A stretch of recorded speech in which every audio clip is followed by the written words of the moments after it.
course of years. And today is just an introductory lecture as to what anatomy physiology is, why it is important for us. Because most of you must be a bit skeptical, because apart from, I think, a few students here who are already doctors, most of you must have had your last contact with anatomy physiology in 10th or maybe 12th standard if you're taken up science. So it might be a bit overwhelming for you to learn all of those things after so many years, but I will try to make it as easy as possible. Okay.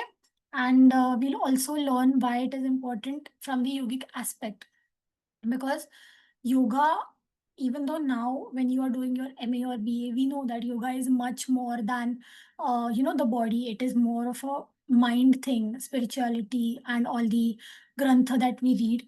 But even today at a grassroots level, people still think of yoga as only limited to asanas. And to connect with that population first, we need to also understand our body very well, so that we can then take that knowledge and move towards the spiritual aspect and the what do you say, the grantha and the all of these um, books that you read, like your Patanjali Yoga Sutra and all of that. So to understand that, first we need to understand the basics, that how it will affect our body, and then it will become a bit easier for you to connect it to how our body controls our mind and vice versa. Okay. So we'll start. I'll just share my screen.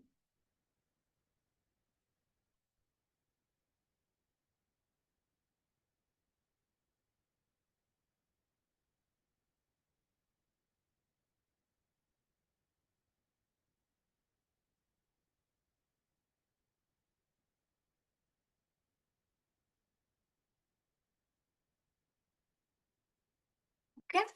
I think my screen is visible to everyone.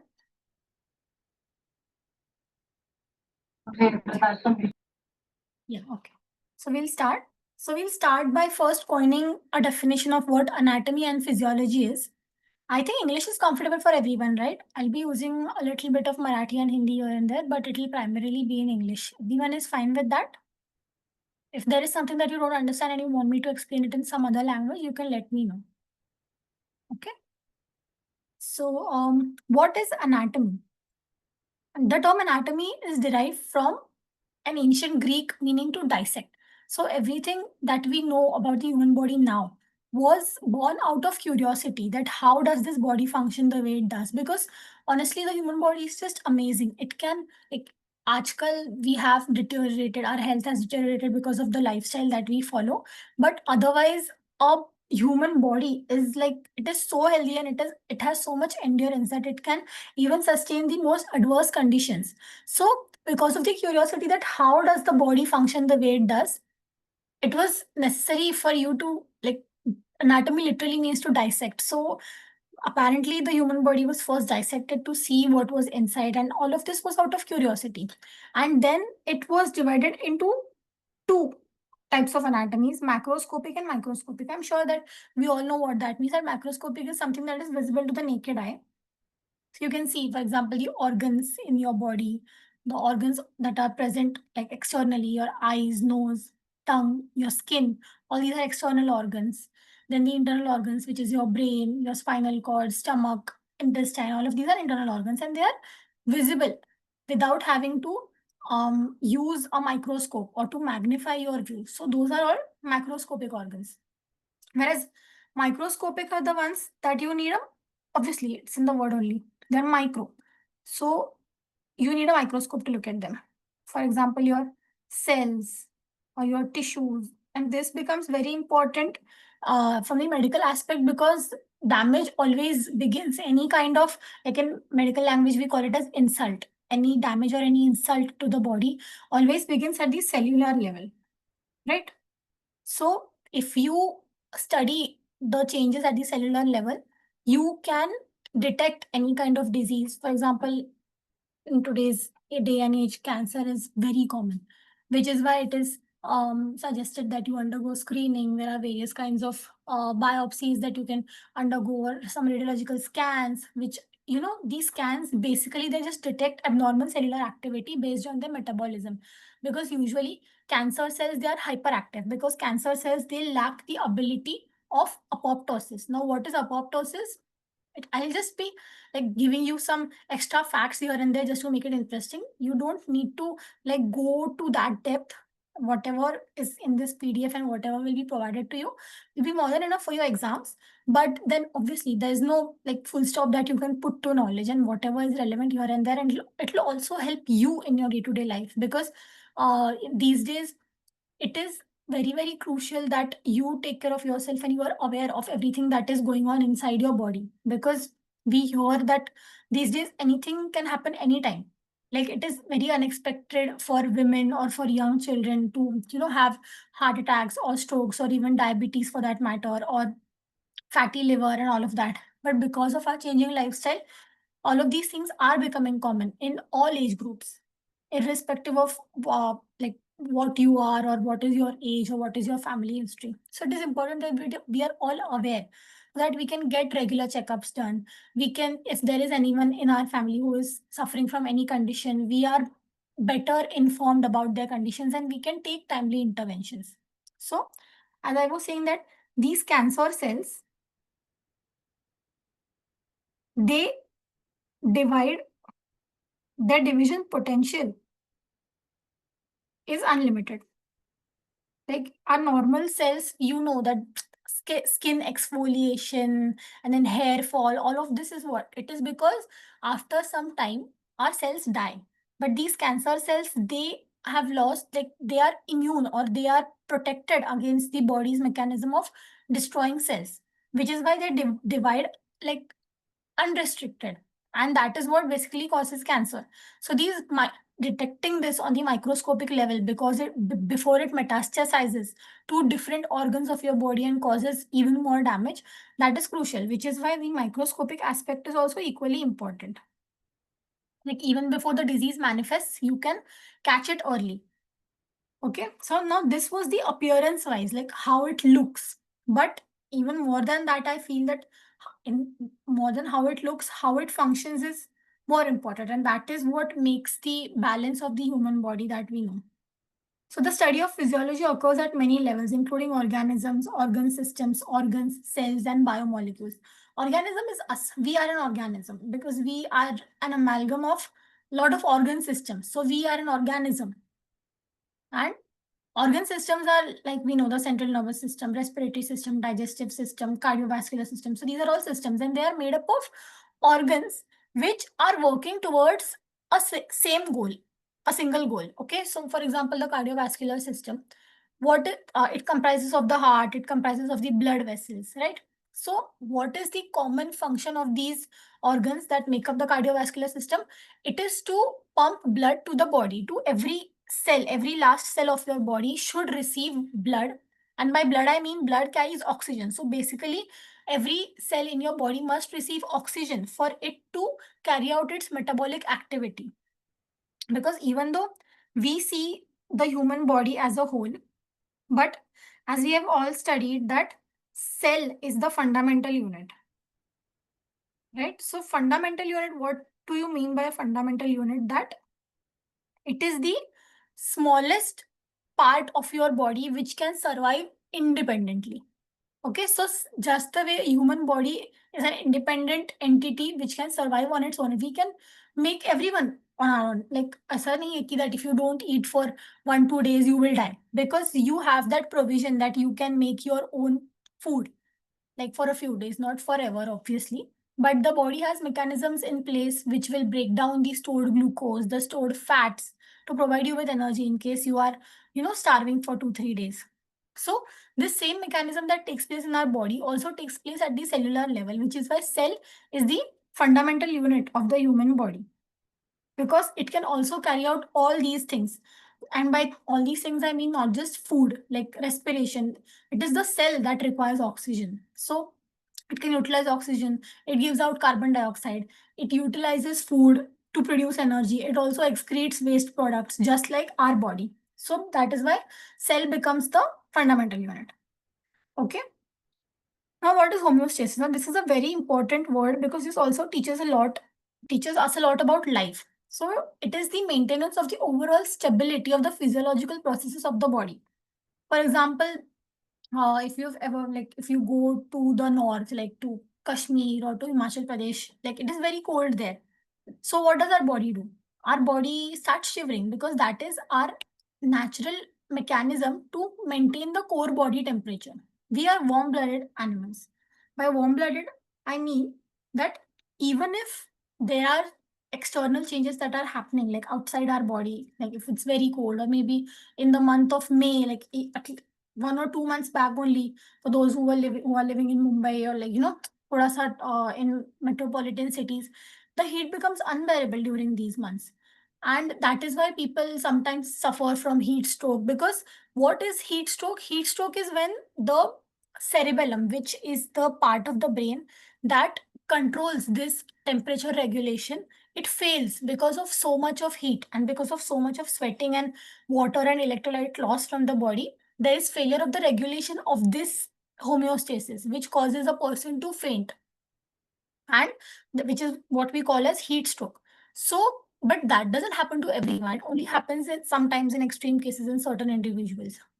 So that is the meaning of maintaining a constant internal temperature despite changes in the outdoor temperature. What does this means for us is that, and what this teaches us, like what our body teaches us, is that even though there are changes happening externally, like which are not in your control, it is not in your control whether it's going to be hot today, or it's going to be cold today, or it's going to rain today. But the body makes sure that whatever is happening outside, our internal balance or the homeostasis of our physiological processes will not be disturbed. अगर हमने 2 दिन खाना भी नहीं खाया तो भी the body will not shut down. Body will try its best to maintain the homeostasis, कि जितना energy the body was having while we were eating, utna hi energy the body will try to provide even when we are starving, because it always stays at a like midline, balance रखता है वो हमारे body में, and that is mostly monitored by the brain and the nervous system, right? Because as I said, the temperature regulation example that I gave you. So why this is important in life also is that we as humans, we have become very vulnerable. Like we get attached too easily, and even more than that, we get offended also too easily. Like we always take everything to our heart, that whatever someone else is saying, or maybe most of the times people are just projecting their feelings on you, but we tend to take it very personally, and we are just hurt, or we, like, our emotional homeostasis, this what we are talking and what our body does for us is physical or physiological homeostasis. But the emotional homeostasis, which actually determines how your day and eventually how your life will be, is the emotional homeostasis, which is in our own hand, because that is controlled by your mind. And once you get control on your mind, where like yoga helps, when you gain control over your mind, you control your reactions. When you decide that no matter what is going on outside, I will try my best to regulate my reactions to it. I will not just go with whatever is happening outside. Just like how our body doesn't go with whatever is happening outside. Even if it is like 2 degrees outside, like if you go to north side and all, it is sometimes like even in summers, it might be like 2 degrees, 9 degrees, 10 degrees in the morning. That doesn't mean that your body temperature will also be that. Your body temperature will be normal within the normal range only, right? It doesn't change according to the external temperature. Same for summers, like in Mumbai and all, we like reach 45. In Delhi and all, they reach 50, 55 degrees. This year they have reached. But that doesn't mean that our body temperature also fluctuates with the external temperature. That is how the body regulates itself. And this is what we learn from the body, that no matter whatever is happening outside, if we let what the external factors sway our mind or sway our mood according to the factors that are not in our control, then we are always going to have a bad day. Just as how when the body fails to regulate the temperature and a person ends up having a heat stroke and he faints, and it is sometimes fatal also.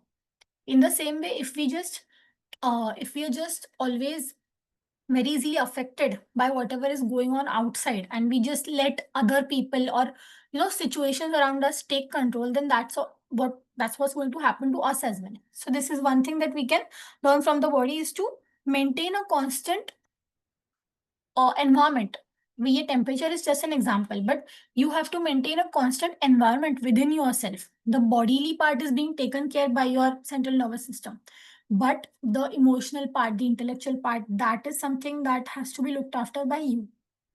Okay. So now we look at how every organ is made and what it comprises of.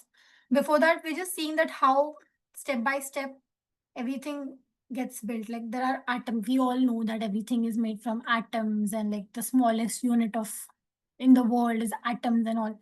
Then it forms a chemical or molecular level. So even inside a cell, there are cell organelles. Like for example, there is mitochondria, which is the powerhouse of the cell, which I don't think any of us will ever forget in our life, because that is the one line that was taught a million times in school. Mitochondria is the powerhouse of the cell. So there is mitochondria, then there is endoplasmic reticulum, there is the ribosomes. You don't need to know all of it, but I'm just telling you that these are all parts of the cell. But then these as individuals, they cannot survive on their own. Which is why I say that cell is the fundamental unit, because cell is the one that can carry out all these functions individually with the help of all these organelles. So and this endoplasmic reticulum, Golgi body, all of it, it produces proteins. So once there are proteins, and then these proteins, so this particular slide that we are seeing is of the cardiac development. But all of the organs more or less develop in the same way. Like they specialize into proteins for that particular organ. Like for example, this is the heart. So it will form the cardiac muscle, which is a special type of smooth muscle, which we will learn in subsequent classes. In the same way, if we are looking at the development of the intestine, then they are different kinds of muscles. For example, then if you look at the brain, then there are different type of cells present in the brain. There are the neurons, there are the microglia, and all of that. So the cell at root level, when it is just formed, it is a pluripotent cell. What do you mean by a pluripotent cell? That it can become anything. Okay, it has the ability to become anything.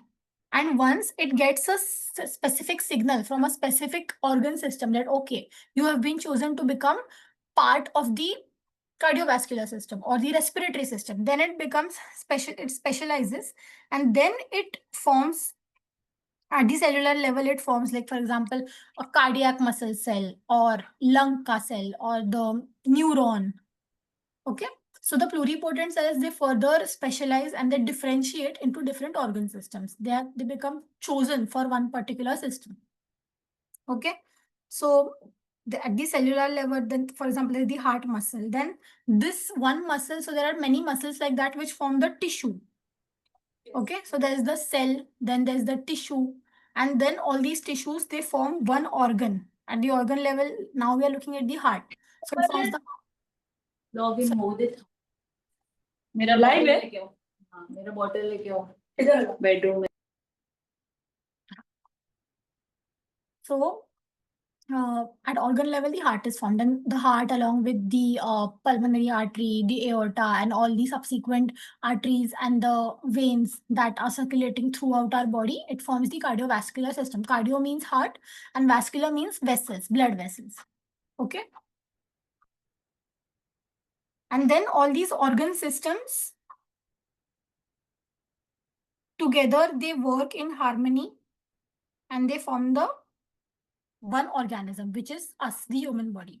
Now, if you will ask, like, we used to get asked this question a lot in medical school, like, which one do you think is the most important organ in the body? Some used to answer the heart, some used to say it's the brain, some say it's the liver, some say it's the kidney.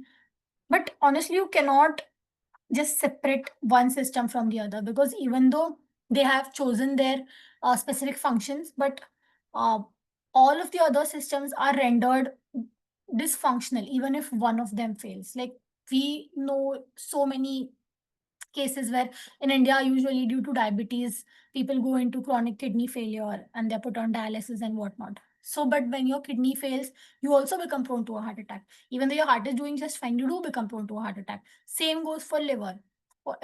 In case if your liver fails, then there is a lot of cholesterol deposition and you are also prone to stroke or a heart attack. Then in case of your CNS, if someone suffers from a stroke, but then your entire body is rendered like functionless. There is hemiparalysis sometimes, then the quality of your life, it gets affected. In the same way, even the digestive system, if your digestive system is not functioning properly, there is no nutrients in your body that your body can use. You become very weak, cachexic. The respiratory system. So you cannot just isolate one system and say that this is the most important and this is not important. In females, even the reproductive system takes a great play in overall health because of the upcoming diseases like PCOD, PCOS, all of them, they take a great toll on your general lifestyle and well-being. It's not just about surviving, right? You're not in this world to only survive. You also want to live. You want to do something fruitful with the time that you've been given on this in this world. So even all of that takes a hit when you are not healthy. Even if one organ or even if one system is problematic, if it affects all of your other systems, and it also affects your quality of life.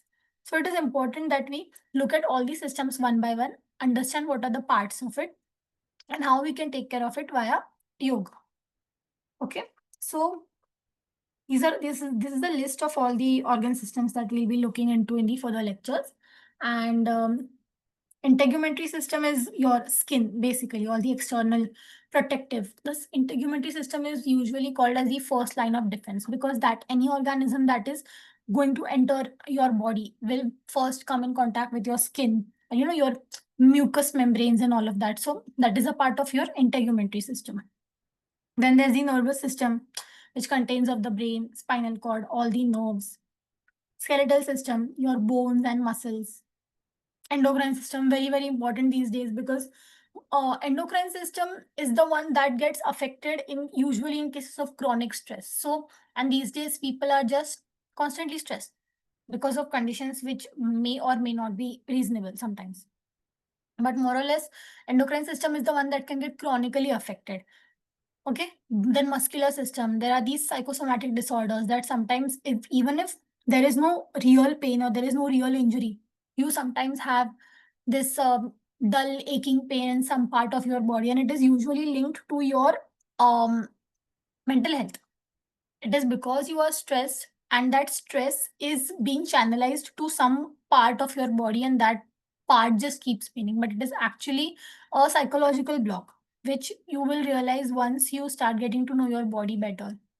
And the cardiovascular system, obviously, one of the most important systems. The lymphatic system, it is a specialized system. It is a part of the circulatory system, as we say, the hematopoietic system, but it is mostly comprised of WBCs. WBCs are your white blood cells, which are basically important for protecting your body against infections, which is why during infections, your WBCs, your neutrophils, lymphocytes, as you all must have heard, they tend to increase, because whenever there's an infection in your body, the body tries to fight it by increasing these WBCs. These are the WBCs that are also responsible for fever. Because मतलब जेव्हा आपण आपल्याला ताप येतो, we just Dolo खाऊया और कॉम्बिफ्लॅम Crocin ले लेते हैं, but now you will understand that most of the times you should, like, not if it is the fever is like very, very high, because there are also some downsides of fever, but some fever, if it is bearable, then it is good, because it is body's response to an infection which it is fighting. Body is purposefully raising the baseline temperature of your organ system so as to fight off the bacteria, because bacteria, they usually thrive in cold places, a lot of heat, and they get killed. And that is what the body is trying to do. The body tries to increase the temperature so that the bacteria can get killed. And what we go and do is that we take paracetamol, we take dolo, or we take some other kind of painkiller, and by killing the pain, we are also killing the defense mechanism that the body is trying to build against the infection. Okay, I'm not discouraging you from taking painkillers, but popping a painkiller just for like thoda sa dukh raha hai, thoda sa bukhar aa gaya, you should increase your tolerance. You should help your body fight in a natural way, fight in the way that it is meant to be. Okay. Then there's the urinary system. It consists of the kidney, the ureters, urinary bladder, urethra. Respiratory system also, it's very important these days because of pollution, or maybe, some people have habits of smoking and passive smoking because of especially in the corporate world, there's a lot of passive smoking that goes on, that even if you are not smoking and your colleagues smoke, then that smoke, it gets deposited. The air air quality of metropolitan cities like Mumbai, Delhi, Pune, it's not very good. So even that pollution, it affects your respiratory system.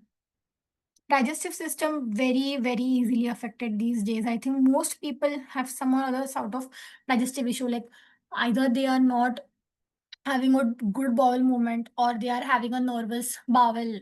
Many people also have IBS, irritable bowel syndrome. Like their parasympathetic system is so hyperactive that whenever they are under a stressful situation, their bowel needs to make a movement. That is something that comes under the spectrum of irritable bowel syndrome. It is a psychosomatic disorder. Like whenever you are feeling stress, your digestive system is weak. It just cannot take that kind of stress, which is why you need to use the washroom whenever you are under pressure, whenever you're about to leave your house, or whenever something stressful is happening, you can't find something, or you're late to go somewhere. So digestive system is one of the systems that can get very easily affected, one of the first systems to get affected. And it's also said that gut health is an overall indicator of your health and how good of a life and how healthy of a life you're going to live eventually. Reproductive system also takes precedence now because in these coming days, because of the lifestyle and because of the environmental factors, there are a lot of infertility issues that are happening, which is why the IVF concept is also very hot right now, because there is male infertility, there is female infertility. Male infertility because of less libido, less testosterone due to risk factors like alcohol, then there's smoking, all of that, it causes sperm count to reduce, which is why there is male infertility. Whereas in female infertility, the leading cause is always PCOD, PCOS, because of bad lifestyle. The females tend to be slightly overweight, and in PCOS there is always a risk of developing diabetes, hypertension, acne. It also takes a toll on your mental health because in such young age, everyone aspires to look good or presentable or to feel good about themselves. And looking good is like, it is a big part that it plays a big role in the self-confidence aspect of it. And women with PCOD, PCOS, they tend to feel underconfident, and then it just hampers your quality of life. So we'll just look at all these systems one by one in short, and then from the next class onwards, we'll be focusing on individual systems. Okay. So the integumentary system comprises of skin, hair, sweat glands, and nails. Skin, not ironically, but it's a very logical thing that skin is considered as the largest organ of the body. It's not the lungs, it's not the liver, it's not the intestine. Skin is the largest organ of the body because obviously it covers the entire external surface of your body. So it is the largest organ of the body. Okay, and it is also, as I said, the first point of contact of any infection or any assault or any insult that is going to happen. Pain is not always because of any bacteria or any infection. There can be injuries, there can be burn injuries, there can be road traffic accidents. तुम्हाला कुठे लागलं, कुठे पडलात, कुठे खरचटलं. How well your skin is or how well your external barrier is also makes a difference. Okay. Then there's hair, there's sweat glands. As I said, sweat glands are also, they also play a very big role in regulating your body temperature. How that is especially when it is hot outside, you tend to sweat a lot. Now, what is the mechanism behind it is that when you sweat, your body gets covered with that layer of sweat, and which is basically fluid. And once that fluid covers the surface of your body, and when it evaporates, that is when the cooling effect happens. So the sweating is actually to provide a cooling effect to the surface of the body.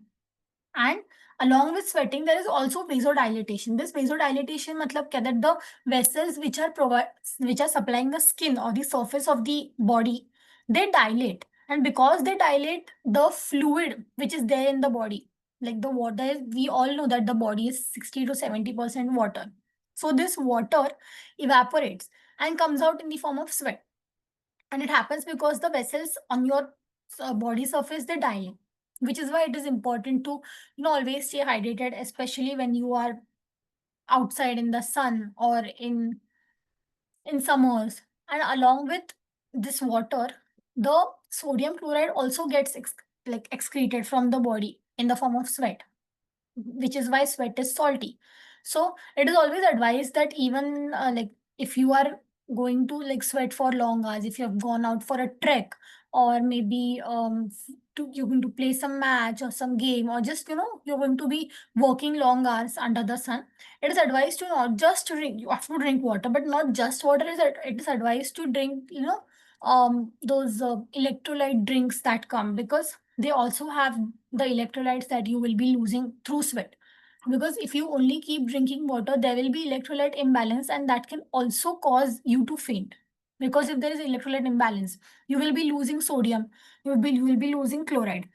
I hope you know that sodium chloride is what we call as salt, na? And this salt only comes out through sweat, which is why sweat is salty. So if you just keep drinking water and like not supplement the electrolytes that you are losing, then because of hyponatremia means sodium becomes less in the body than the normal levels. You can faint, you will have dizziness. So that is one life tip that you can remember. Then there are nails. All of these, they are part of the external defense system of the body. So they protect against environmental hazards, regulate body temperature, and obviously provide sensory information. All our sensory organs like the eyes, nose, tongue. I hope you know what the five senses are, right? Hearing, seeing, smell, touch, and taste. These are the five senses. And all these five senses, they are present externally because sensory system, they are responsible for catching the external stimuli in whatever way possible. Like even if you can't what do you say, even if you can't see something that is coming towards you, you can maybe hear it, or you can maybe smell it. And that is a part of the defense mechanism that is in place, so that you can sense danger even before it comes very close to you. It is a protective mechanism, the sensory organs. It always gives you the input, what is going on around you, so you are aware of everything that is happening.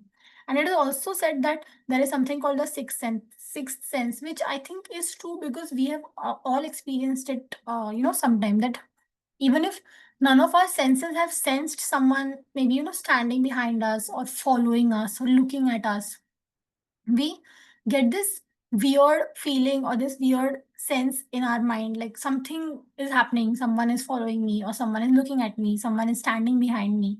So that sixth sense is also very important. And through yoga, as we internalize more and more, instead of externalizing, like all these sense organs, they are to detect what is going on outside you.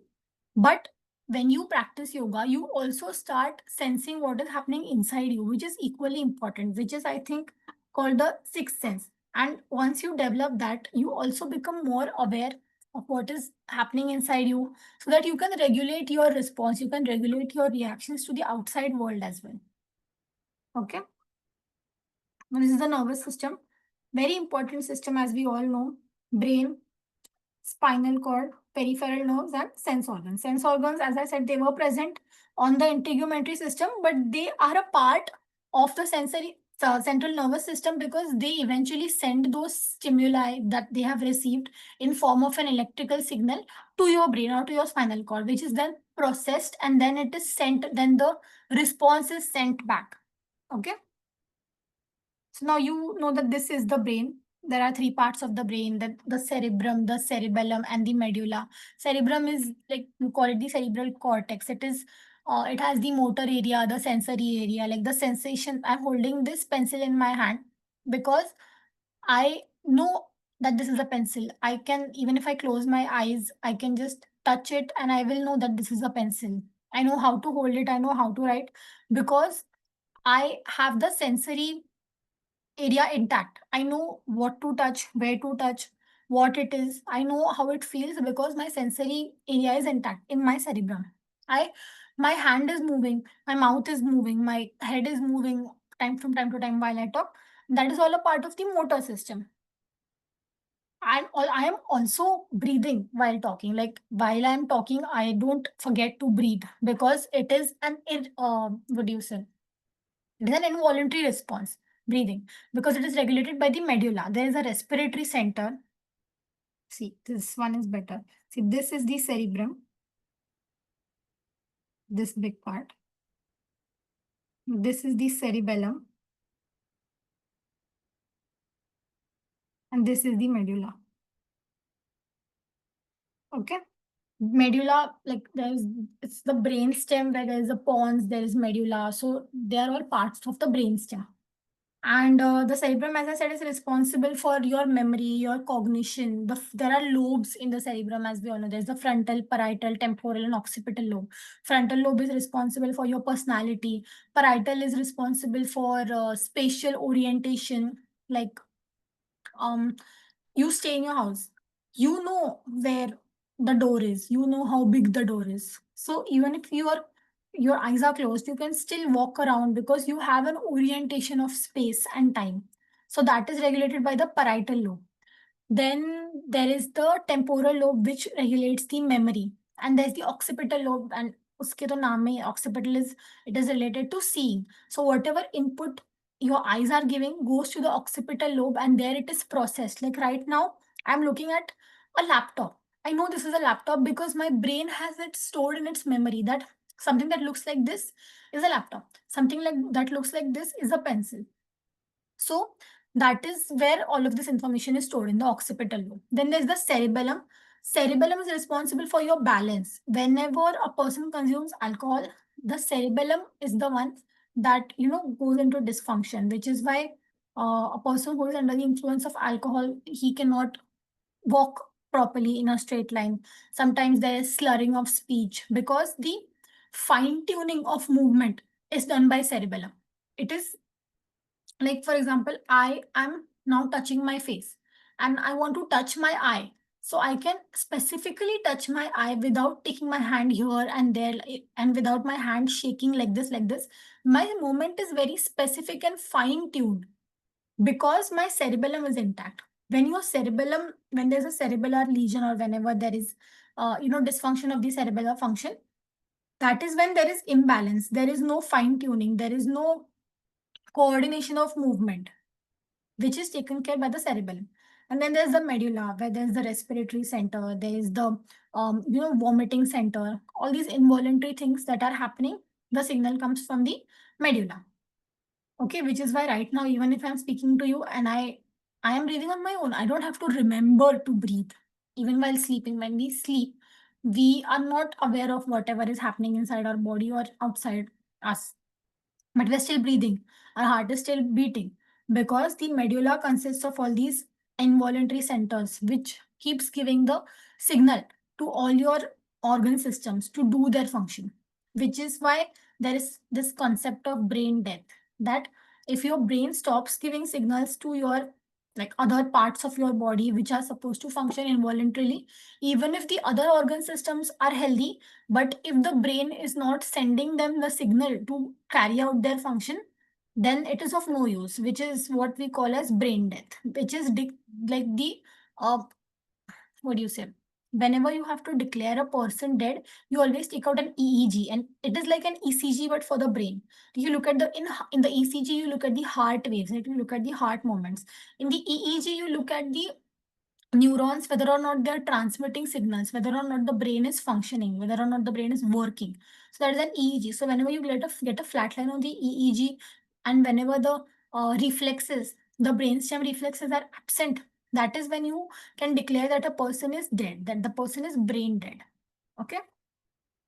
And then there are peripheral nerves. So the nerves that give me sensation, like even to the tip of my fingers, even if I'm touching something, for example, if there's a hot iron kept and I don't know that it is on, and if I touch it, and like I will just withdraw my hand within a fraction of the second. I will not wait for. So that is how quick our nervous system is. Like if I touch something like a hot pan or a hot iron, I will withdraw my hand within a fraction of a second, because that is how fast these impulses travel, these reflexes travel.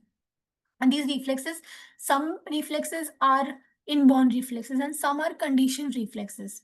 For example, when a baby will touch a hot iron for the first time in their life, that is when they will realize that, oh, this is something that we're not supposed to touch, right? So these some reflexes are conditioned reflexes. And some reflexes are inborn reflexes, like blinking your eye. Whenever something comes like very close to you and you get startled, you blink your eyes, like you get scared, or you go into that protective stance. So these are all inborn reflexes. Okay. And these peripheral nerves also get affected in a lot of diseases. Like there was this one disease going on recently, GBS, you must have heard, Guillain-Barré syndrome. It is a disease that affects these peripheral nerves. There is flaccid paralysis in this GBS. So then no, it is an ascending paralysis. It starts from the feet and then it comes up to your hips, to your abdominal muscles, and eventually when it involves the respiratory muscles, that is when a person like usually dies. Because if the respiratory muscles get paralyzed, cannot breathe, no breathing, no oxygen to the brain shuts down, no signal to the heart, and that is how the process, like the cycle is. So this GBS, it actually you get it from a bacteria. It is actually if you eat contaminated food, there is a bacteria called Campylobacter jejuni, which if it is present in the food, you will first get food poisoning, followed by which it's not always followed by GBS, but it might progress to GBS in few people. Which was recently there was a GBS epidemic, especially in Pune. So that is how this GBS works. And of course, then we know polio, which is also a virus that affects the peripheral nerves.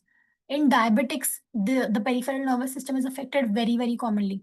Because of the high sugar, uh, the area it gets prone to bacterial infection as well, because sugar is food for bacteria. So it gets prone to bacterial infection. And because of the high sugar, you lose the sensation to these peripheral nerves. And what happens is, even if there is an infection, even if like आता जर आपल्याला like we I hit my toe to the edge of the bed, it will pain, right?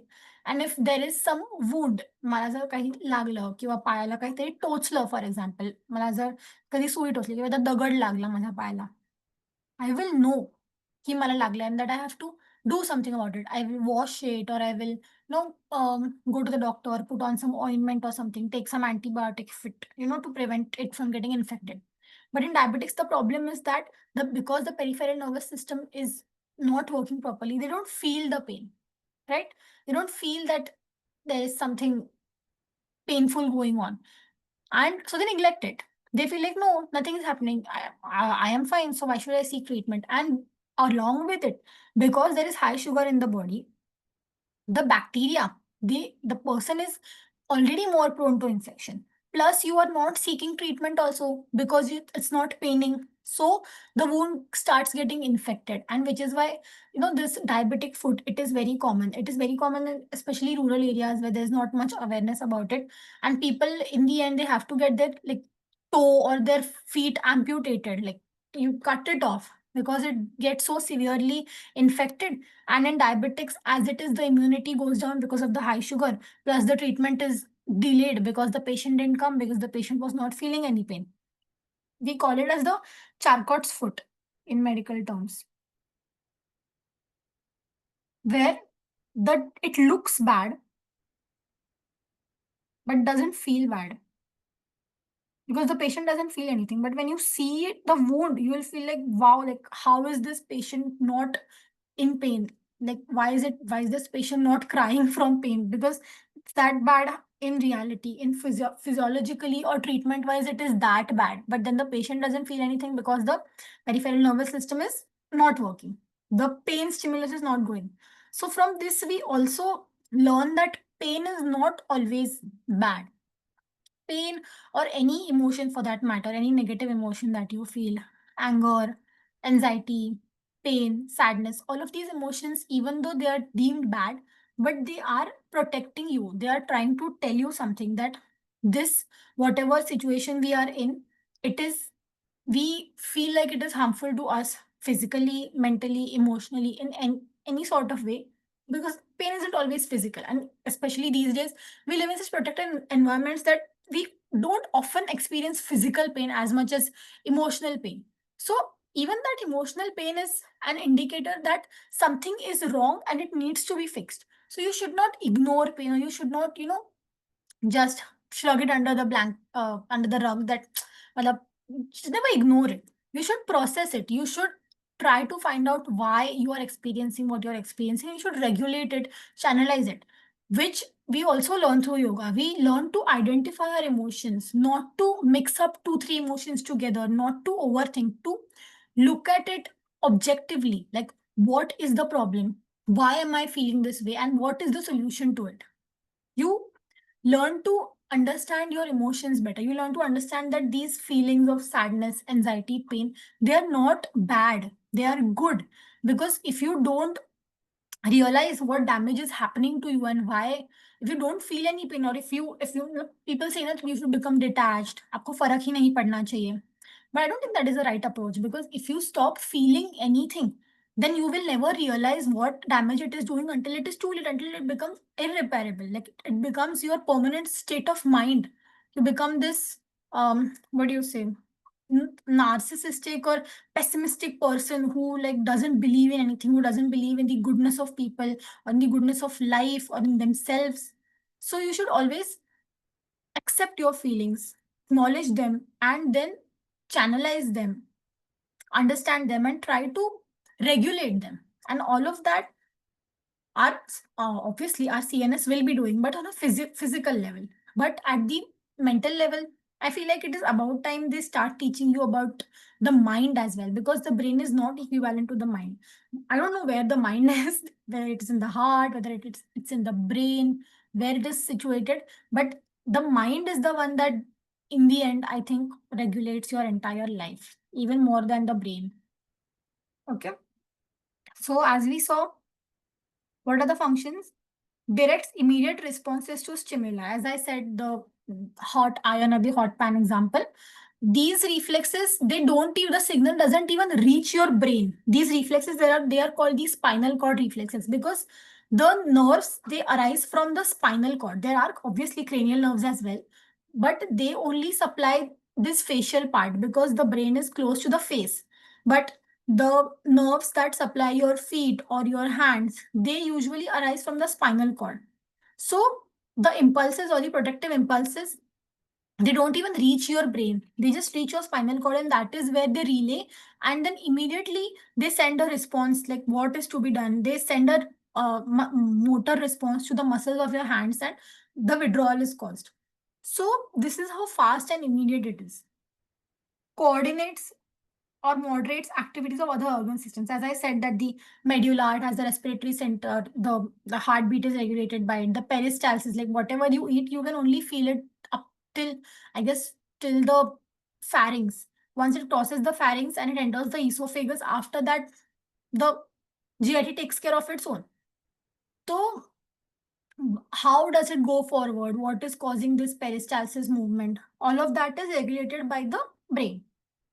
Provides and interprets sensory information about external conditions. As I said, these sensory organs, they give you input about the world. When you are a small baby, you are just seeing, you're just accumulating and absorbing whatever is going on, which is why babies, they just want to see and they want to do everything, because they're just collecting so much information which can be, used later. So we interpret all of this and we store it in our memory for future use. Then the skeletal system. Now, this is something which you can regulate immediately via yogasanas.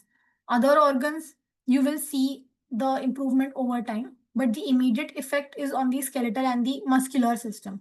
If there is muscle pain, or if there is, bone pain, doing certain asanas, they can provide immediate relief. The skeletal system comprises of bones, cartilage, ligaments, and bone marrow. So now, what are ligaments and what are tendons? So ligaments are the ones that join bone to muscle, whereas tendons, they join muscle to muscle.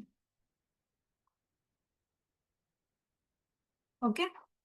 So this is it's a very cool thing to know, because people often confuse it, like tendon tear ho gaya ki muscle ligament tear ho gaya, pata hi nahi hai. So what is a ligament?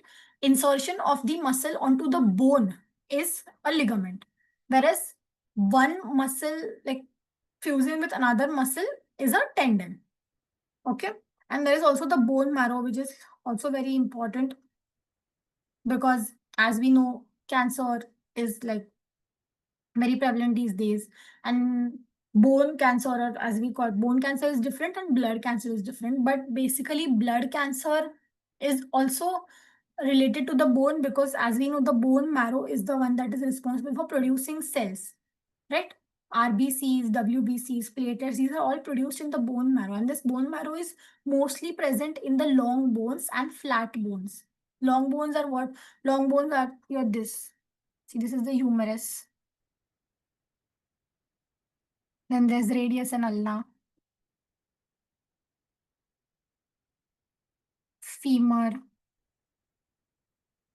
tibia, fibula.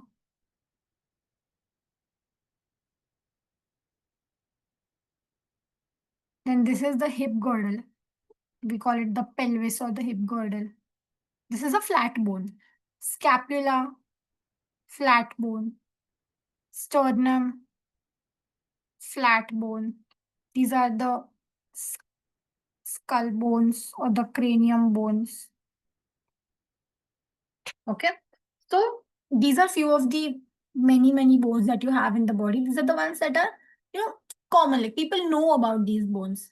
And in heme, there is the bone marrow present, which produces blood cells, RBCs, WBCs, which is why whenever there is any like I don't know whether you've heard of these diseases. There's sickle cell, there's thalassemia, there's hereditary spherocytosis. So all of these, they are blood disorders. And the permanent treatment for all these is bone marrow transplant. Because you can, like symptomatic treatment you can give, but the root cause is that the bone marrow is defective. And if you replace the bone marrow, the disease itself gets destroyed. Like if you correct the problem, which is the bone marrow problem, like the bone marrow is not functioning properly, it is not producing the blood cells properly, because of which there is some kind of an issue that is going on. So if you just transplant a normal bone marrow into that person, the functioning will return to normal. Okay. And obviously the functions may, though, it provides support and protection for other tissues. Like otherwise we're just what, a bag of flesh and blood. The skeletal system is what gives us a stature. Like we're able to stand, we're able to do these movements. So you just, when you study all of this, now you'll realize that how intricately the human body is made. Like the skeletal systems, इतने छोटे छोटे bones से लेके बड़े बड़े पैर के जो bones है, इतने बड़े bones हैं, to the small bones of your hand. Like all the intricate details have been taken care of so well. You have to, that makes you value your body more, that wow, it has been made with such precision and so much thought has been put into it. Like whoever has designed this body is a genius, because they've put so much thought into it. They have thought about every single thing that can go wrong, and they have already given us a defense mechanism or a method or some organ or some technique to defend ourselves from it. So you start respecting your body more and start valuing it, start taking care of it more when you actually get to know it. And then of course it stores calcium, because as we know, bones are made up of this hydroxyapatite karke. It's a mineral. It's mostly comprised of calcium and magnesium, which is the one that gives hardness. There are bone cells which you call as osteocytes, osteoblasts, osteocytes. They form the matrix, and then the matrix is mineralized by this hydroxyapatite, calcium hydroxyapatite, which is why, in children, if there is not adequate calcium intake in food, they have this condition called rickets, where there is bowing of legs. And if this rickets, it happens in older people, like after your growth plates have fused, if you have calcium deficiency, then it is called as osteomalacia. In children, if it happens, it is rickets. And in elders, if there is calcium or vitamin D deficiency, it causes osteomalacia. So there is bone pain, there is bowing of bones. Okay. And it also acts as a storehouse for calcium. Like whenever there is hypocalcemia in your body, there is bone erosion. Like the bone will literally break down to regulate the calcium in the blood, because you are not consuming enough calcium, what will the body do? It will compensate. How will it compensate? It will go to the bones. Keep, you are full of calcium. Now give me some of your calcium so that I can bring the blood level, calcium blood levels to a normal level. But then even if the bone is giving calcium, it itself requires calcium na, for its strength, which is why when there is calcium deficiency, the bones are compensating for the less calcium levels in the body, which is why the bones become weak and you have all these problems of bone pain, of back pain, of bowing of legs, and all of that. Okay. And obviously, it forms blood cells, as I said, from the bone marrow. Okay. And cartilages are just not non-calcified bones. As I said, that first the matrix is laid by the osteoblasts and the osteocytes. They first make the matrix of the bone, and then it is mineralized by the calcium hydroxyapatite. But if it does not get mineralized, it is called as cartilage. Now, examples of cartilage is most common is this ear pinna that you have. It is just a softer form of the bone. It is not as hard as the bone, because and it is built so to provide some movement. You also have cartilage in between your vertebral column discs. The disc जो होता है ना, हम कहते हैं ना slip disc हो गया. So that is not the bone that is slipping. दो जो vertebrae है उसके बीच में there is this intervertebral disc which is made of cartilage. That is the one that slips, and it is made of cartilage. It is made of cartilage. Why? Because अगर हमारा spine पूरा ही bone का बना होता तो हम movement ही नहीं कर पाते ना. We will not be able to bend, we will not be able to walk also for that matter. If it is a straight ऐसा पूरा कैल्शियम का ही बना हुआ एक स्टिक है, can a stick be bend? Can a stick be flexible? No. So बीच बीच में ये कार्टिलेज दिए गए so that there is some flexibility. ये हमारा नोज का कार्टिलेज हो गया for that example. Even in a throat, the larynx or the voice box, it is made up of cartilage. There is the thyroid cartilage, cricoid cartilage, all of it is made of cartilage to provide movement. Even our tracheal rings, they are also cartilaginous rings, right? जो हमारा chest wall है, जो हमारा ribcage है, उसके भी जो आगे का जो पार्ट है, it is made up of cartilage, and the पीछे का part is made up of bone. Why? Because when we breathe in, the chest cavity expands, so there has to be some movement. So what this teaches us is that you cannot always be rigid. अगर हमारा spine पूरा ही bone से बन गया होता, सारे disc भी calcify हो गए, सब ऐसे हो गया, उसी को वी कॉल एज स्पॉन्डिलोसिस ना, जहाँ पे it becomes very stiff. You can not move because there is calcification of those discs, which is why you cannot move. Cervical spondylosis तो कितना common है. And whatever is stiff, whatever doesn't bend, what happens to it? It breaks. So sometimes it is better to bend than breaking. So that is what this teaches us, that sometimes it's good to be flexible, to bend rather than breaking. Because if you are very, very rigid, then you will break, because you won't bend, so then you will break only. So this is what this teaches us. And basically, cartilage is for flexibility, to allow some amount of movement in the body. Okay, then the endocrine system is taking a very, very high precedence in the recent times because of the chronic effects of stress, mostly present via endocrinological problems. Okay, pituitary, it is called as the master gland, but there is one gland above the pituitary which regulates the pituitary also. It is called as the hypothalamus. And hypothalamus is the real master gland actually. मतलब पहले उन्होंने शायद pituitary discover किया होगा, and they would have thought कि oh wow, pituitary is the master gland, it is sending signals to all the other endocrine glands to secrete. But then they must have discovered hypothalamus कि अरे pituitary भी hypothalamus की सुनता है. So then they must have named it as the real master gland. So then you have the thyroid gland. Thyroid gland, very, very important these days, especially in females, postmenopausal females, even in reproductive age females, because hypothyroidism also often causes infertility. Hypothyroidism after menopause, it causes problems like lethargy, obesity, also predisposes to hypertension, right? And so thyroid gland, it secretes T3, T4, thyroxine, which we call. And as we know, thyroid is metabolic hormone. It regulates the basal metabolic rate. इसलिए people who have hyperthyroidism, like who have excess secretion of thyroid, they have tachycardia, like the heartbeat is fast, they sweat a lot, they have heat intolerance, they're thin, they have these fine tremors in hands because they are constantly overstimulated. They are in an overstimulated sympathetic state. As opposed to hypothyroid people. Hypothyroid mein matlab thyroid kam hai.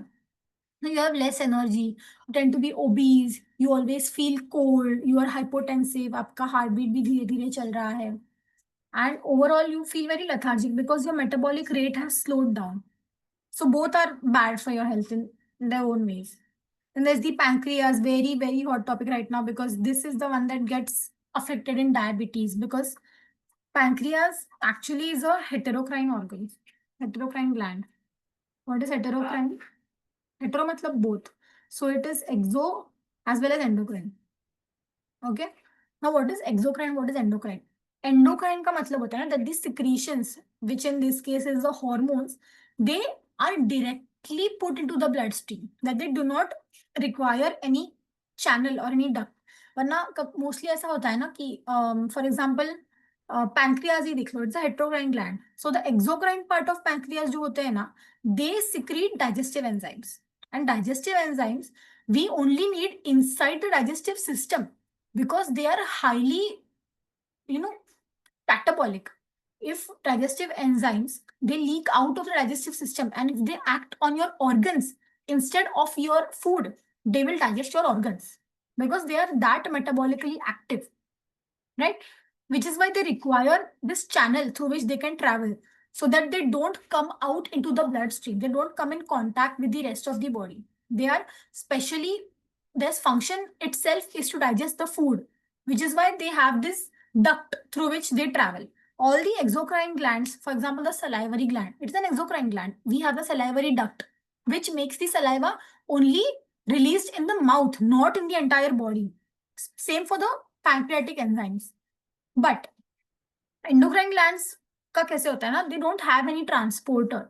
They are directly put into the bloodstream, which is why the downside is that any hormone, if it is released in excess, it will go to the entire body, which is why endocrinological problems, they have a syndromic presentation. Syndrome matlab kya? Affecting multiple organ systems at a time. And why that happens is because endocrine glands, they secrete their secretions or the hormones directly into the bloodstream, which is why it can go all throughout the body. It is not concentrated on just one particular specific organ. It has an holistic effect on the entire body, which is why endocrine disorders, they are chronic because they affect the entire body. And they also have endocrine organs का कैसे होता है ना, usually like there are few hormones which cannot be stored.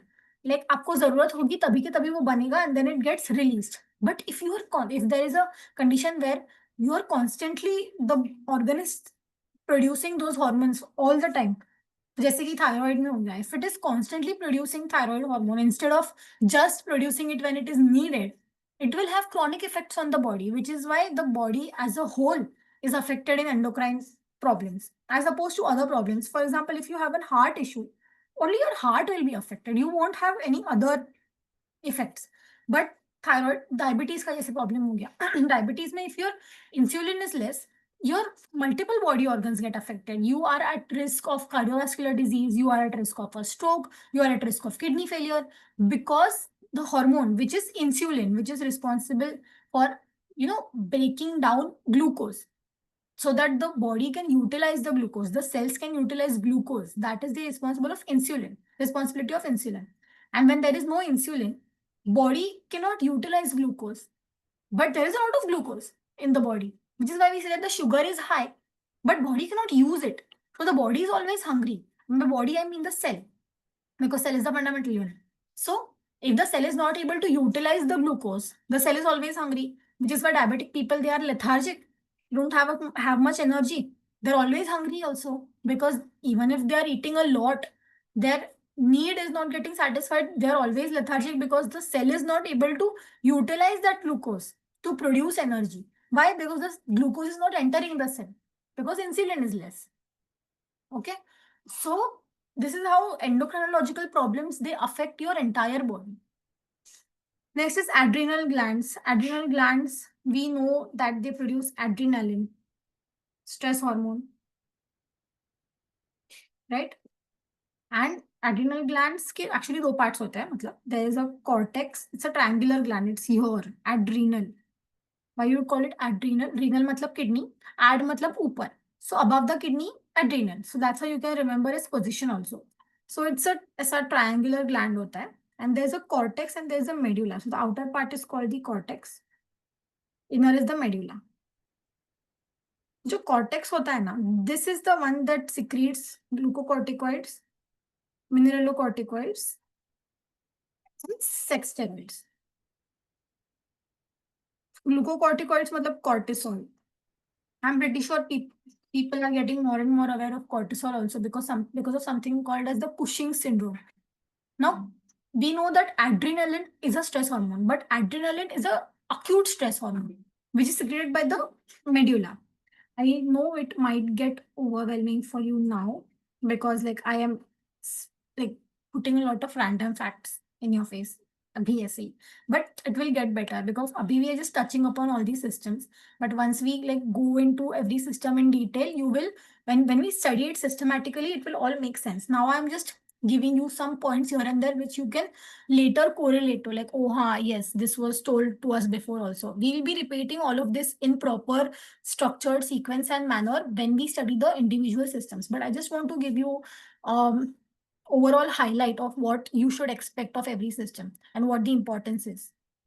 So ये जो adrenaline है ना, this is an acute stress hormone. Whenever like you are going for some exam, when maybe you'll give this exam, MA का exam, BA का exam, और आगे जाके if you give NET or any other exam, या फिर not just exam, but anything that is stressful that you know is going to happen, कि आपके बच्चे का result आने वाला है, या फिर some you did some health checkup because of some concern that you had and you're anxiously awaiting its results.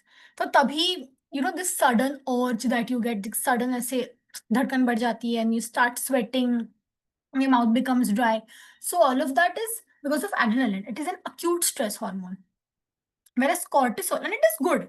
Adrenaline is sometimes good, obviously not always good, but it is good because it is acute. मतलब फट से action आके फट से निकल जाता है. What is problematic is cortisol, which is a chronic stress hormone. Like if you are chronically stressed, the body will secrete cortisol, which will make long-term changes in the body. Okay, so जो हमारे body में ऐसे थोड़े time के लिए हो रहा था because of adrenaline, cortisol will make the body adapt to chronic stress. And इसकी वजह से there is something that happens which is called as the Cushing syndrome. जिसमें ना we call the person, like it's very like bad, but we call the person looks like a lemon on stick appearance. कि मतलब ना face is gold, the belly is also gold, and the limbs are very thin. Okay, and that is like जिनको Cushing syndrome होता है, those people they tend to look like this. There is myopathy because there is muscle breakdown. The the limbs are very very thin, and there is belly एकदम बड़ी हो जाती है, and face you call it the moon faces, and there's a buffalo hump because of fat deposition, and that is called.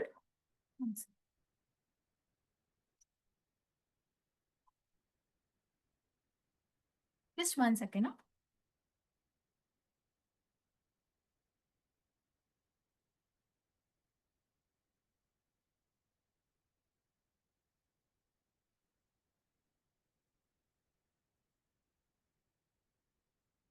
Yeah, sorry.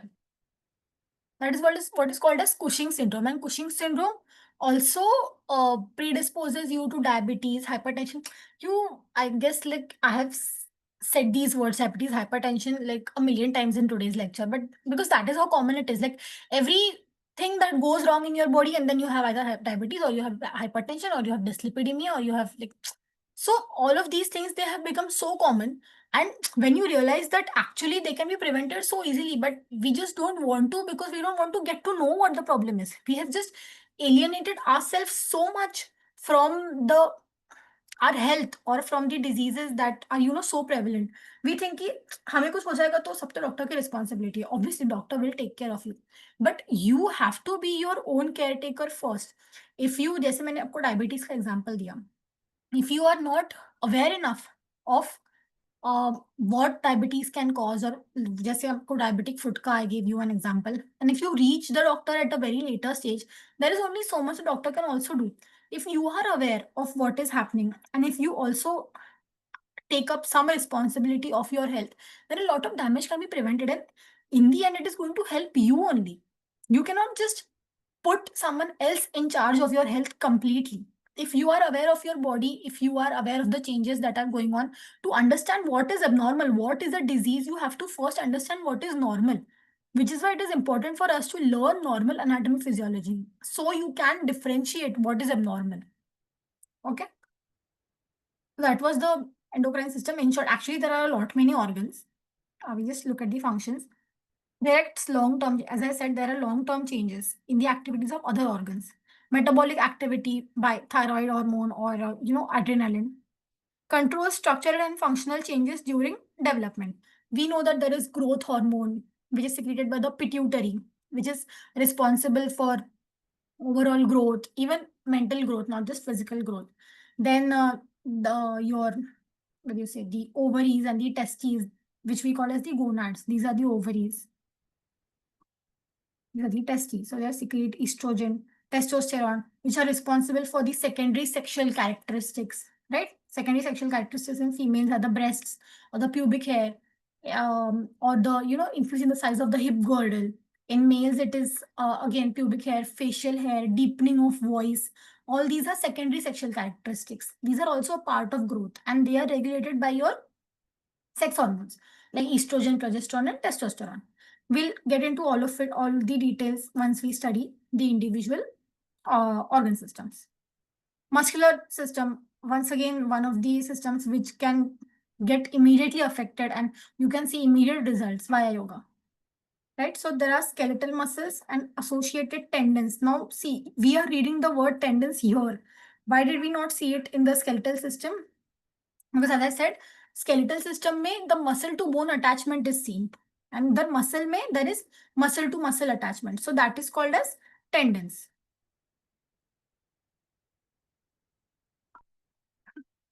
So what are the functions of the muscular system?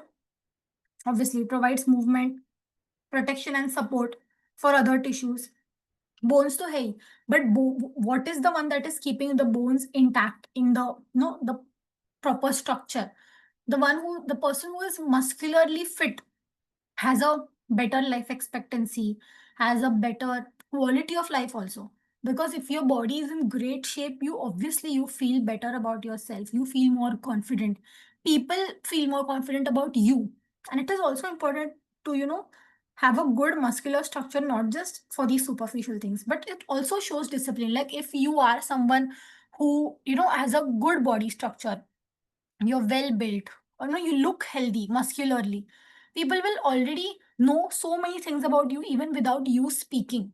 When you go enter a room, and when like people notice you, and like you're well built, you look like a fit person, they know that you are a disciplined person. They know that you take care of yourself, that you value yourself, that you respect yourself. And that is something that you don't even need to tell others about yourself, right? Your body just speaks for itself, which is why it is not just health wise, but also quality of life wise, it is so important to take care of yourself physically.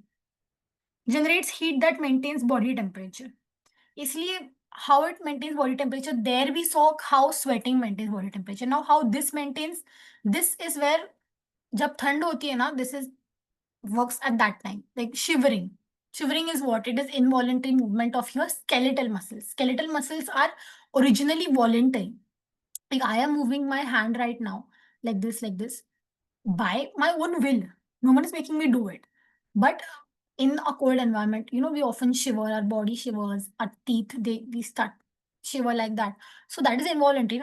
It is to some extent you can control it. But if it is very cold, then your body does shiver involuntarily.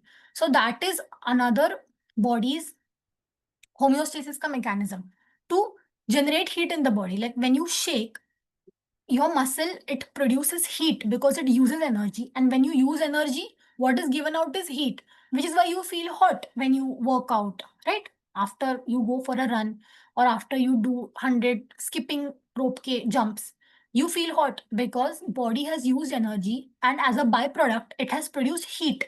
So the body is trying to do the same in cold environments. It is trying to shiver, so it is trying to create movement in the body, which will produce heat and which will increase the core body temperature. Okay. Cardiovascular system, Um, heart, blood I- vessels. Can I Sorry. ask a question? Yeah, sure. Yes. So, on the muscular movement you were saying, so when we are practicing some yoga poses or all, we also see the muscle shivering, like when we are practicing a lot. So that is also related to the same that you're No, explaining. that is not related to temperature. That is related to strength ability. See, the body knows its capabilities. There is something called as the stretch reflex and inverse stretch reflex. When you are doing something that your body knows you will not be able to bear, it will apne aap give up on the energy. It will take away your control from it. That is why, like, jab aap, if, for example, in the gym, if you decide that I will do 100 ka deadlift today only, and you try to lift it, even if you lift it thoda sa, your hands open up involuntarily and you just drop it. You can't. Your body, even if you decide andar se, no, today I will, kuch bhi ho jaye, I will. But if you are physically not prepared for it and your body knows it, it will protect you from it. It will release all the strength that you're trying to put. It will release that tension. It will instead stimulate the antagonist muscles. Like, there is always an antagonist for one agonist muscle. For example, like biceps. Biceps are the muscles of flexion and triceps are the muscles for extension. So when you're trying to lift something like this, but it is not, your muscle is not capable of it, what it will do is it will relax this muscle apne aap, and it will contract this muscle so that you do the opposite action of what you are trying to do to prevent injury.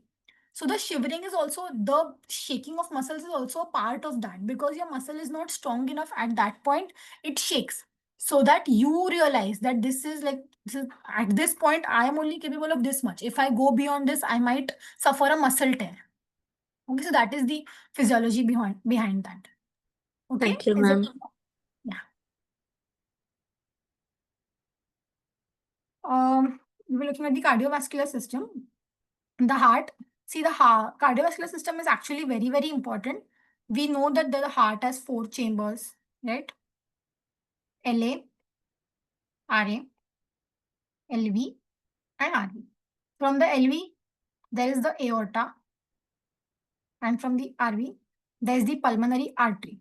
Aorta goes to the body to supply oxygenated blood, and pulmonary arteries, they go to the lungs and they take the deoxygenated blood. Matlab basically carbon dioxide wala blood. They take to the lungs. Lungs purifies it with the oxygen that we have inhaled, and it brings it back to the LA as oxygenated blood.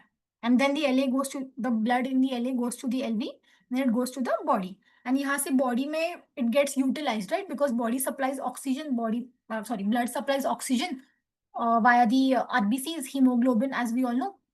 It reaches the cells in our body. Cells take the oxygen, cells give the carbon dioxide to the blood, and then the same blood in the deoxygenated state, matlab carbon dioxide wala state, it comes and it enters the RA in the form of SVC and IVC. SVC, IVC is superior vena cava, inferior vena cava. Superior vena cava brings the impure blood from above your heart level, and IVC, it brings it from below the heart level. Okay. वही फिर aorta के भी 3 branches होते हैं, brachiocephalic and subclavian and all of that. But then you don't need to get into those details, or we'll just look at them when we study the system as a whole. So this is the basic guideline. And then, as you can see here, see, this is ये जो red है ना, ये this is the aorta, this is the arch of aorta. यहाँ से ये 3 branches निकल रही है, brachiocephalic and subclavian and all of that. And then they further divide into arteries. This is your brachial artery, जहाँ से मतलब you can feel the pulsations here, जो आपके pulse होते हैं वो, you can feel the radial artery के pulsations here, which is usually checked in clinics and all. And then यहाँ पे ना, there's an anastomosis that is formed. मतलब, for example, this is the last artery that is reaching your fingers. This will further divide into छोटा capillaries. And the capillaries are where the actual exchange of oxygen and of waste products happens at the cellular level. Because ये जो हमारी artery वगैरह है ना, they are very thick walled because the flow of blood is very hard, like it's very fast and it is forceful. You can feel the artery pounding, and that artery pounding is nothing but the pounding of the heart, jiska impulse you can feel till here. So you can only imagine how much pressure it is. So the wall has to be thick, it has to be strong enough to bear that pressure, otherwise it will rupture, जिसको हम aortic dissection बोलते हैं, which is a risk factor if you have hypertension. Hypertension मतलब क्या? Raised blood pressure. Now blood pressure हो गया that the walls could not sustain, and then the aorta sometimes it splits, which causes a dissection, like the wall gets dissected because of the pressure. So that is correlated to hypertension. So basically I'm telling you कि artery का जो wall होता है ना, it is very thick because it has to bear the pressure. But ये इतने thick wall में से the exchange cannot happen ना. If the oxygen and the nutrients have to go to the cell, and the carbon dioxide and the waste products have to reach the blood vessels again for them to be carried back to the heart to purify it, तो उसके लिए तो you need a very thin layer ना, so that it can easily cross. That cannot happen at the level of arteries, which is why there are capillaries, not just at the tip of fingers, obviously. Everywhere there are capillaries at the ends, जहाँ पे आपका होने वाला है exchange. And these capillaries, this is where the exchange happens. And then na, ये capillaries only, they form venules. Venules are like small veins. And then these venules, then they join to form veins. And then these veins, they go up back and they reach your heart again for purification. Okay, so this is a rough idea of how it happens, the entire process. What are the functions? Blood cells, water, as I said, dissolved materials, which is nutrients. See, nutrients, waste products, oxygen, carbon dioxide. Okay, distributes heat and assists in control of body temperature. So this is the third place where we are listening, that we are hearing about body temperature. But as I already said, when there is heat, तभी ना कि आप अगर धूप में जाके आते हो तो जो गोरे लोग होते हैं, especially their face becomes red. Why does it become red? Because the arteries or the blood vessels, they have dilated to dissipate the heat outside in the form of sweat, as I said. So when the blood vessels dilate, your face becomes very red, not because it is leaking out blood, but because of the blood vessel dilatation, the redness beneath the skin, or which is in the form of blood, it becomes more apparent, and that is more common in fair-skinned people, because obviously in fair-skinned people the transparency is more. So that is a way of क्या बोलते हैं उसको, regulating body temperature. And the ulta happens in cold. In cold na, there is vasoconstriction, because जितना भी heat है body में, the body wants to preserve it. It will not dilate करेंगे तो वो सब evaporate हो जाएगा ना बाहर, तो the body vasoconstricts, which is why you must have heard frostbite, जो हम बोलते हैं कि extreme cold में sometimes ना tip of fingers जो होते हैं gangrenous हो जाते हैं, they become black. Why do they become black? Because इतने extreme cold में there is so much vasoconstriction that the blood vessel is constricted to such an extent कि basic nutrition, basic जो what do you say, oxygen, nutrition जो मिलना चाहिए यहाँ के cells को, क्योंकि this is like the extreme ends of the body ना, heart से सबसे दूर है ना ये, and this is also the most exposed part of our body. हम ये सब अपना cover कर भी लेते हैं, but ये इतना cover नहीं हो पाता, this or maybe the tip of the nose and all of that नहीं हो पाता cover, which is why when you like frostbite जिसको हम बोलते हैं कि sometimes the tip of the fingers they become gangrenous, they become black बहुत ठंडी में, if you go extreme cold में, because of the vasoconstriction the blood supply gets cut off to that distal part of your body, and then it dies, and which is why it becomes black. So that is one example of how this vasodilatation and vasoconstriction regulates the temperature. And it can also be fatal in some cases, as I said. Lymphatic system, this is a protective system. इसमें हमारे सारे WBCs आते हैं, and the organs which are responsible for maturing the WBCs. Like the produce तो bone marrow में ही हो रहे हैं, but differentiation. There are two types of WBCs. There are T cells and B cells. And these are just मैं lymphocytes का बता रही हूँ. There are many types of WBCs. Like there are neutrophils, there are basophils, eosinophils, lymphocytes, and monocytes. But we will mostly talk about lymphocytes and neutrophils because ये दो main होते हैं. So lymphocytes में there are T cells and there are B cells. B for bone marrow and T for thymus. Thymus लोगों को पता नहीं होगा. So ये जो organ आपको दिख रहा है ना, this is the thymus. This is what is responsible for differentiating the WBCs into T cells. तो T cells, B cells इनका अपना अपना काम होता है, which I will explain when we get to the topic. But इनका thymus का काम ये होता है that you they mature those WBCs into T cells. So ये thymus का खासियत ये है that thymus is only present up till puberty. Like after once a child or once a person like they hit puberty and in their 15, 16 years, 19, 20 years तक ना thymus it starts degenerating. Because if you अगर आप एक बच्चे का x ray करोगे or CT scan for that matter, you will see the thymus. Thymus is there, like proper as a good organ of a good size. But if you do the CT scan or an X-ray of an X-ray पे तो नहीं दिखेगा, but CT scan पे, you of an adult, you will not see the thymus. Thymus नहीं दिखता because it degenerates in adulthood. Which is also one of the reasons why जैसे जैसे you age your immunity reduces because thymus नहीं है तो फिर T cells they are not getting differentiated, so immune functioning declines with age. Then there is the spleen and lymphatic vessels which carry the WBCs. Spleen is something which destroys WBCs, RBCs, and it also has lymphoid organs, so it is also protective against toxins and bacteria. Lymphatic vessels ऐसे होते हैं ना कि they are very selective, कि मतलब they run alongside the blood vessels only, but they are selective of WBCs, कि मतलब वो ना आपके blood vessel में से जो WBCs है उन्हें चुन के they will take out and WBCs फिर they will run अलग से अपना अपना because they have their specialized work. And these ये जो है ना ये यहाँ पे दिख रहे हैं आपको ये गोल गोल गोल लिम्फ नोड्स. टॉन्सिल्स पता है सबको मोस्ट कॉमन जो लिम्फ नोड अफेक्ट होता है, कोई भी थ्रोट इन्फेक्शन हो गया इधर ये सूज गए, टॉन्सिल सूज गए, ये गले के जो सर्वाइकल लिम्फ नोड सूज गए. Why they swell? Why do they swell? Because they are the hub of your WBCs, your fighter cells. So when there is an infection ना, बॉडी क्या कोशिश करती है कि जो बैक्टीरिया है उसे हम लोकलाइज करें. They don't want the infection to disseminate into the entire body, which is why the localized lymph nodes they swell up so that they can contain the infection in that area कि वहीं पे इसे खत्म कर देंगे.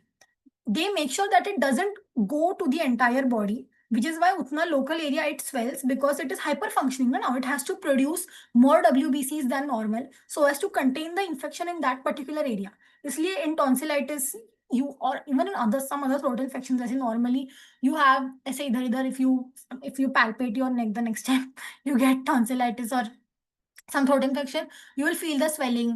Tonsillitis में तो you मतलब बहुत ही pain होता है because the pain is because क्योंकि इतना swell हो रहा है and the sensory system it gets stimulated and on top of that there is the pain of prostaglandins being released. क्योंकि ये जो pain है ये actually वो बैक्टीरिया को मारने के लिए that not pain but the chemicals that are being released are to kill the bacteria, but then they also stimulate the pain center of the body, which is why usually pain killers मतलब लेने ही चाहिए ऐसा नहीं है, but they slow down थोड़ा सा the normal defence mechanism of the body. Because ये जो पेन हो रहा है it is actually happening to kill the bacteria. हम तो साइड इफेक्ट में सफर कर रहे हैं, एक्चुअली उसका पर्पस ही कुछ और है. Okay, lymph nodes as I said and tonsils. Functions: defend against infection and disease, returns tissue fluids to the bloodstream. Okay, then the urinary system: kidney, ureter, urinary bladder and urethra.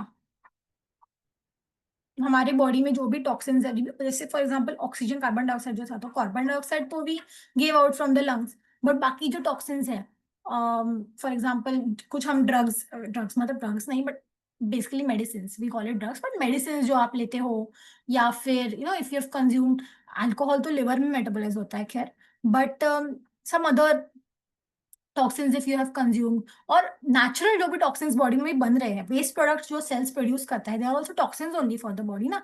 इसलिए तो when the kidney doesn't function, there is toxin accumulation in the body. Why? Because whatever waste products are being produced by the cells, they are not being excreted outside the body, so it becomes toxic for the body. इसीलिए when the kidney fails, the person is put on hemodialysis. कि मतलब हफ्ते में I think 2 या 3 बार you have to get hemodialysis done every 2 to 3 days, because the blood is put into a filter which acts like the kidney, which removes the toxins and it purifies the blood, and it is put back in the body. But इसका ये एक ही है downside, ये इसका hemolysis का, कि kidney का ना एक और काम होता है. It secretes a hormone called as erythropoietin, which is erythropoietin नाम ही है. पोएसिस मतलब जनरेशन है, एरिथ्रो मतलब आरबीसी, तो it is responsible for generating RBCs. तो ये एरिथ्रोपोइटिन का फंक्शन हम रिप्लेस नहीं कर सकते, विच इज वाई जिनको किडनी फेलियर होता है ना, they often suffer from anaemia because they have less erythropoietin और no erythropoietin, which is why RBC production is not up to the mark. Okay, then there is ureter. This is the urinary bladder and the urethra. In males, there are only two openings. Like one is the anal opening and one is the urethral opening. जहाँ से the reproductive fluid also comes out in the form of semen.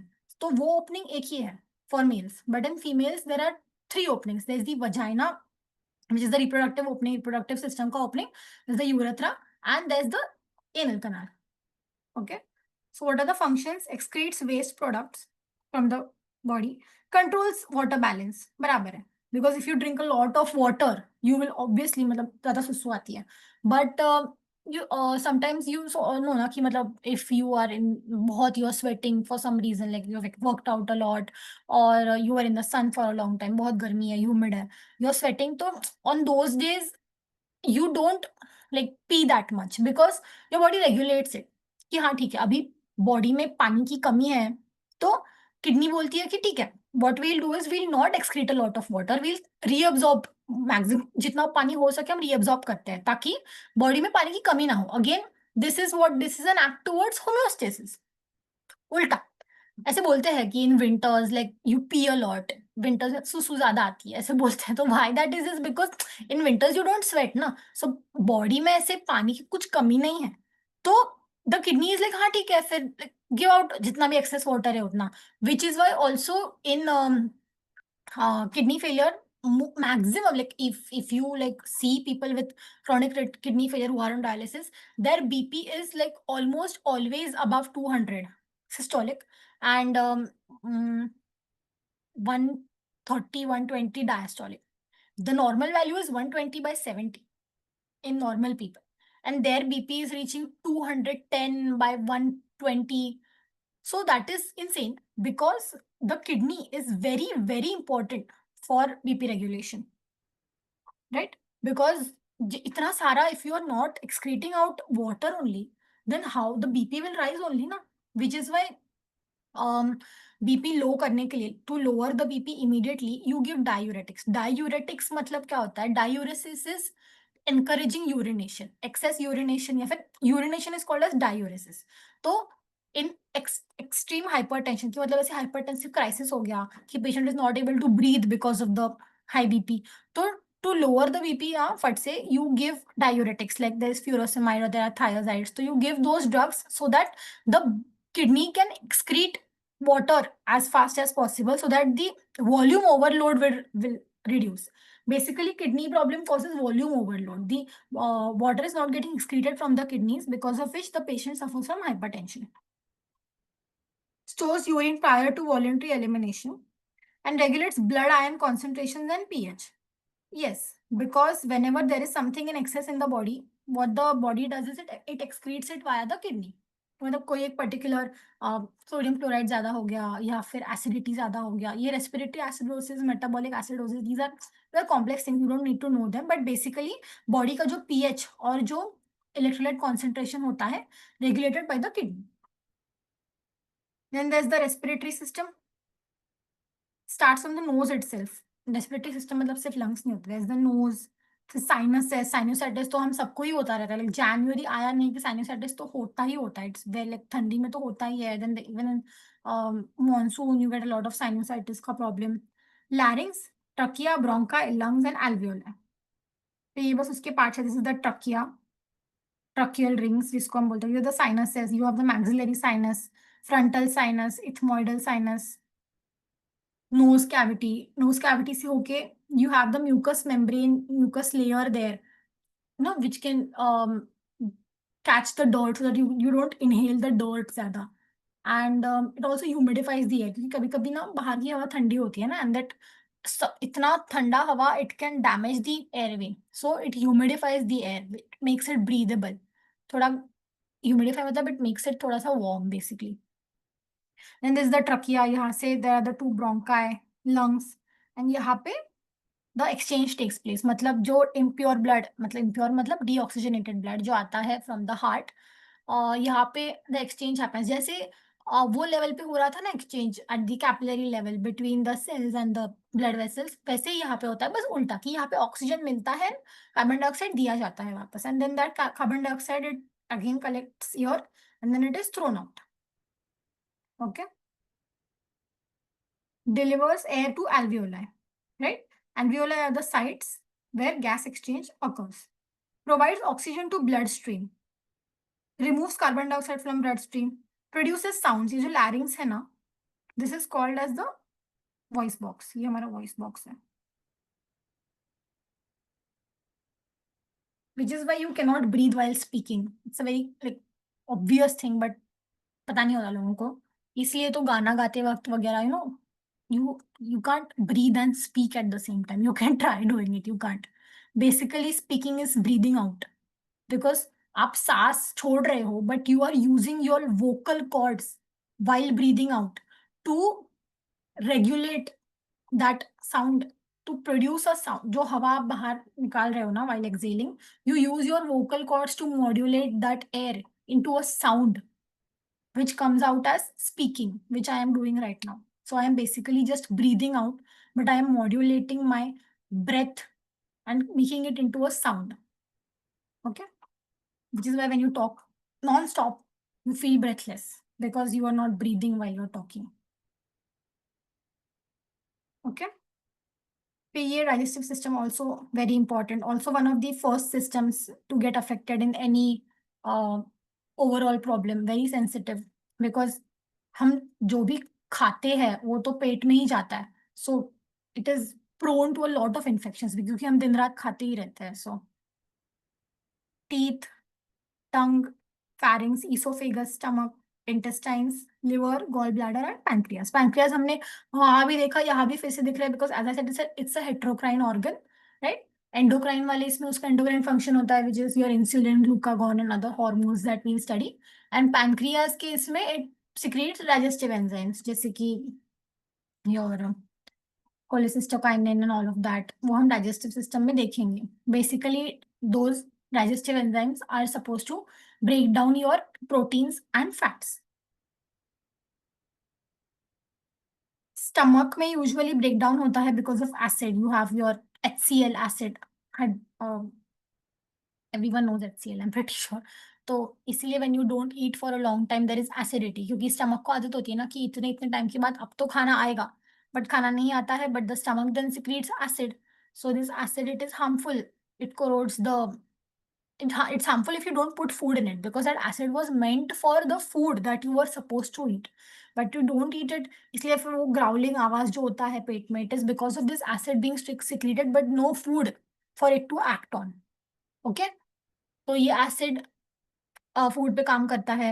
सबसे पहले तो saliva काम करता है, जिस why it is said that you should chew properly. So when you chew, more like काफी ज्यादा काम मुंह में ही हो जाता है. So बाकी का आपका जो काम है ना becomes थोड़ा सा easier on the digestive system if you chew properly, because saliva is also a digestive enzyme. It has enzymes that digest carbohydrates. Okay? फिर आप वो swallow करते हो, then it goes into the stomach. Then stomach में there is peptide, pepsin, it acts on your peptides and it breaks down proteins. Then there's HCl, which makes it into chyme. Chyme goes down into the intestine, जहाँ पे maximum absorption takes place. Absorption मतलब nutrients जो भी आपने complex खाए थे, they are now broken down into simple nutrients, right? Carbohydrates बन गए, फैटी एसिड्स बन गए और पेप्टाइड्स बन गए from complex proteins and complex fats and carbohydrates, right? तो अभी उसको एब्जॉर्ब करना होता है, that happens in the small intestine. ये आपका जो है ये अंदर वाला part, this is the small intestine, this is the large intestine. Small intestine में एब्जॉर्प्शन होता है, लार्ज इंटेस्टाइन में पानी एब्जॉर्ब होता है, water and minerals, electrolytes, they get absorbed in the large intestine and then whatever waste is formed, जो भी आपने खाया उसमें से जो भी वेस्ट है product, that gets excreted via the anus, it gets stored in the rectum, this is the rectum, and then it gets excreted from the anal canal. Okay, absorbs and digests food, conserves water, absorbs nutrients and the breakdown products of sugar, protein and fats, and stores energy. Energy कौन store करता है? तो liver. Liver is the one that stores energy.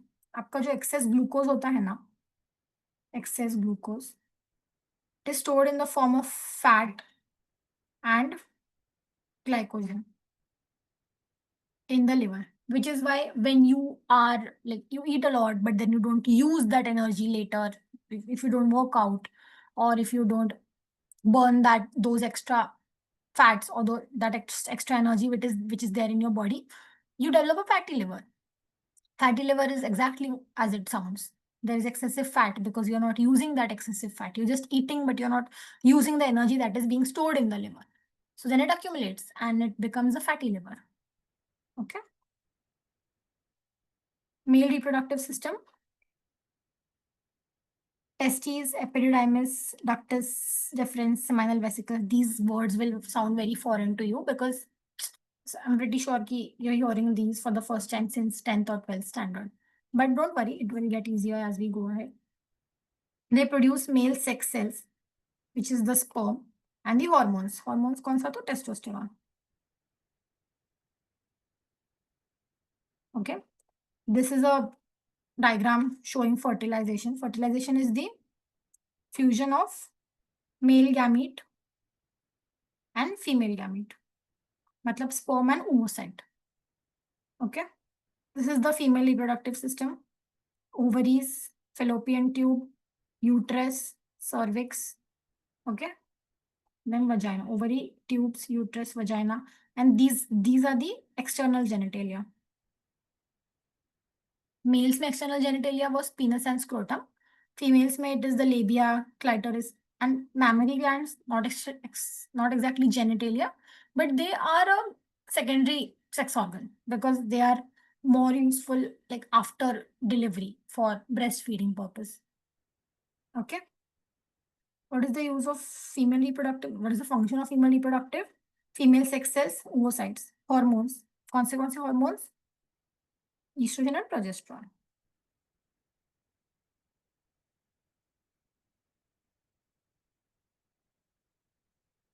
Supports developing embryo from conception to delivery. Obviously, the uterus, as we all know.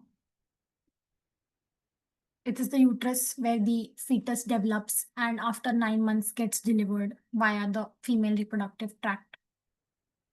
So, itna like the uterus is right now in non-reproductive, like the females who are not pregnant right now, the uterus is very, very small, like I guess some 10 centimeters or something, but it can go up to 100 centimeters. It doesn't go up to 100 centimeters.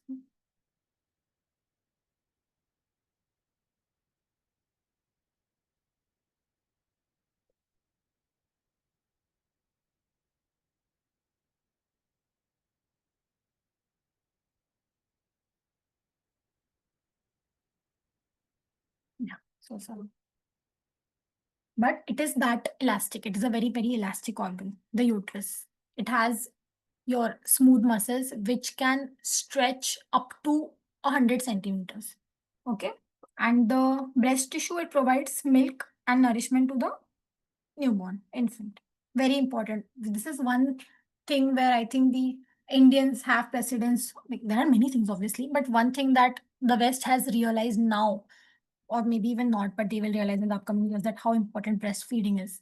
Like, it is like economically very effective because you don't have to purchase the expensive formula milk, and it is so healthy. Like for the first 6 months there should be extensive breastfeeding, and up till 2 years it is recommended that, like, even if you do supplement children with the जे आपण weaning ज्याला म्हणतो आपण, की you start giving them थोड़ा थोड़ा घर का खाना like dal rice or khichdi, but you have to continue breastfeeding for 2 years because it is very important. Children who are well breastfed in the first few years of their life, they have a very good immune system, they have very good brain development, they have very good fitness, they are less prone to diabetes, to hypertension, to other sorts of metabolic diseases.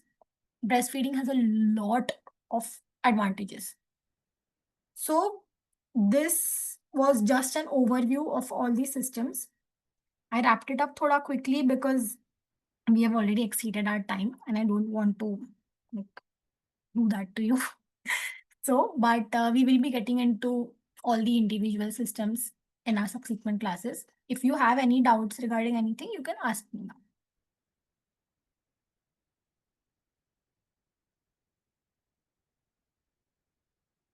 Okay. So I think everything is clear. So we will meet next time with the first system that I'll let you know which system we'll be starting with. And we'll just cover every system one by one essay. And after that, we'll also be taking one class on women health and yoga because that is of paramount importance, because most female problems are because of the reproductive issues more than anything else. And if you tackle the reproductive issues, the other issues also get sorted, like the diabetes aspect or the hypertension aspect, the depression aspect, hypothyroidism aspect. They're all linked more or less to the reproductive system. That is of like paramount importance. And yoga in pregnancy, that is also a very up and coming topic right now. Like what you should do, what is useful, what is beneficial, when you should start, what should be done in which trimester. So we'll be looking at that. Okay.